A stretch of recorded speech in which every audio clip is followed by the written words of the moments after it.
നല്ല ചൂട് പാലപ്പത്തിൻ്റെ കൂടെ ഒരു ചിക്കൻ സ്റ്റൂ അങ്ങ് ഉണ്ടാക്കിയാലോ? യെസ്, അപ്പോൾ ഇന്നത്തെ നമ്മുടെ റെസിപ്പി നല്ലൊരു ചിക്കൻ സ്റ്റൂ ആണ്. എങ്ങനെയാണ് ഉണ്ടാക്കുന്നതെന്ന് നോക്കാം. അതിനായിട്ട് ഞാനൊരു പാൻ എടുത്ത് വെച്ചിട്ടുണ്ട്. അതിലേക്ക് ആവശ്യത്തിന് എണ്ണ ഒഴിച്ച് കൊടുക്കുകയാണ്. എണ്ണ ചൂടായി വരുമ്പോഴത്തേനും കറുവപ്പട്ട, ഗ്രാമ്പു, ഏലക്ക ഇട്ട് കൊടുത്തു. യെസ്, ഇനി അതിലേക്ക് ഞാൻ കുറച്ച് ഇഞ്ചി, വെളുത്തുള്ളി, പച്ചമുളക് ഇട്ട് കൊടുത്തിട്ടുണ്ട്. ചെറുതായിട്ട് അരിഞ്ഞു വെച്ചിരിക്കുന്ന നമ്മുടെ സവാള ഇട്ട് കൊടുത്തിട്ടുണ്ട്. ഇനി അത് നല്ലപോലെ ഒന്ന് സോട്ട് ചെയ്യണം. ഇനി അതിലേക്ക് നമുക്ക് കുറച്ചുകൂടി ഉപ്പിട്ട് കൊടുത്താലോ? യെസ്, ആവശ്യത്തിന് ഉപ്പിട്ട് കൊടുക്കണം. എന്നിട്ട് നല്ലപോലെ അങ്ങ് ഇളക്കി സെറ്റായി കഴിയുമ്പോഴത്തേനും കഴുകി വൃത്തിയാക്കി വെച്ച് ചിക്കൻ ഞാനങ്ങ് തട്ടിക്കൊടുത്തു.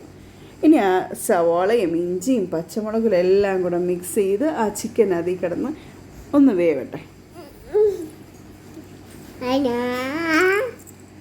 അതന്നെ, യെസ്, ഇതിലേക്ക് ഞാൻ ഇട്ട് കൊടുത്തിരിക്കുന്നത് ഞാൻ തേങ്ങയുടെ 2ാം പാലിലാണ് നമ്മുടെ ക്യാരറ്റ്, ഉരുളക്കിഴങ്ങ് കൂടെ വേവിച്ച് വെച്ചിരിക്കുന്നത്. അപ്പോൾ അത് ഞാനങ്ങ് ചേർത്ത് കൊടുത്ത് ഇനി നല്ലപോലെ അങ്ങ് ഇളക്കിയെടുത്തു. ഇനിയാണ് നമ്മുടെ കുരുമുളക് ഞാൻ നല്ലപോലെ ചതച്ചിട്ട് അങ്ങ് ചേർത്ത് കൊടുത്തിട്ടുണ്ട്. യെസ്, അങ്ങ് തിളച്ച് വരുമ്പോഴത്തേനും ഞാൻ 1ാം പാലും ഒഴിച്ചു കൊടുത്തു.